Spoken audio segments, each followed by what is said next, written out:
কেমন আছেন সবাই? আশা করি খুবই ভালো আছেন। সবাইকে ঈদ মোবারক।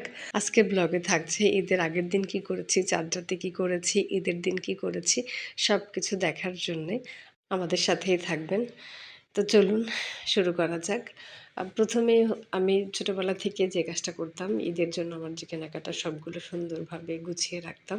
এবারও মোটামুটি তাই করেছি। এই যে মেহেদি গুছিয়ে রেখেছি, চুড়ি গুছিয়ে রেখেছি, বেবিদের ড্রেসগুলো গুছিয়ে রাখছি।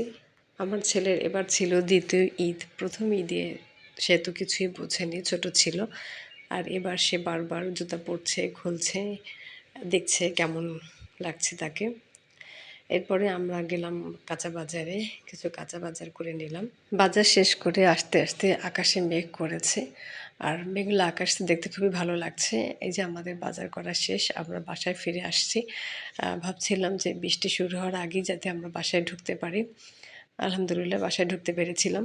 সব কাজ শেষ করে এই যে চাঁদ রাতে মেহেদি দিতে বসেছি। আমি খুব ভালো মেহেদি দিতে পারি না, তারপরও চেষ্টা করলাম যতটুকু হয় আর কি।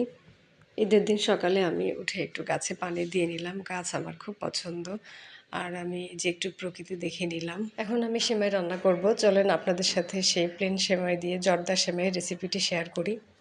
এখন চুলায় একটি প্যান বসিয়ে এতে আমি সামান্য ঘি দিয়ে নিলাম। এর মধ্যে প্লেন সেমাই দিয়ে সেমাইটা খুব ভালোভাবে ভেজে নিব। প্লেন সেমাইটা যদি ভেজে রান্না করা হয় তাহলে কিন্তু খেতে খুবই ভালো লাগে। আমার কাছে তো খুবই ভালো লাগে ভেজে রান্না করা সেমাই। এবার এর মধ্যে আমি দুটো এলাচি দিয়ে দিলাম। এরপরে এতে আমি পরিমাণ মতো চিনি দিয়ে নিলাম।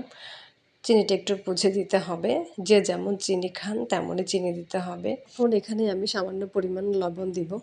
লবণ দিয়ে খুব ভালোভাবে নেড়েচেড়ে দিতে হবে। এখন এর মধ্যে আমি 1 কাপ পরিমাণ পানি দিয়ে নিয়েছি। পানি দেওয়ার পরে একটু নেড়েচেড়ে দিব এবং কিছু সময়ের জন্য আমি চুলায় রেখে সেমাইটা সিদ্ধ করে নিব।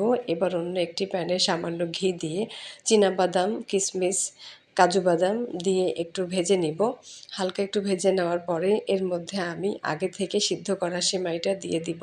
সেমাইটা দিয়ে একটু হালকা হালকা নেড়েচেড়ে দিতে হবে।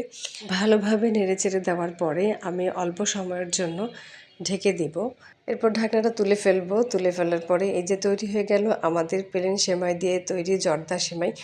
খেতে কিন্তু খুবই মজা হয়েছিল। এই প্লেন সেমাইয়ের মধ্যে যদি নারকেল কোরানো দেওয়া যেত খেতে কিন্তু খুবই ভালো লাগতো, কিন্তু বেবিরা নারকেল খেতে চায় না, তাই আমি নারকেলটা স্কিপ করেছি। আপনারা চাইলে নারকেল দিয়ে তৈরি করতে পারেন, খেতে কিন্তু খুবই মজা হয়েছিল।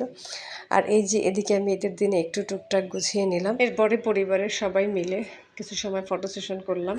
এরপর ঈদের দিন আমরা সবাই মিলে ঘুরতে বের হলাম, অনেক মজা করলাম, অনেক ছবি তুললাম। তারপর সেখানে আমরা কিছু খাওয়া দাওয়া করলাম, একটু ঘোরাঘুরি করলাম। এই ছিল আমার ঈদের দিনের ব্লগ। ভিডিওটি দেখার জন্য সবাইকে অসংখ্য ধন্যবাদ। ভালো থাকবেন সবাই। আল্লাহ হাফেজ।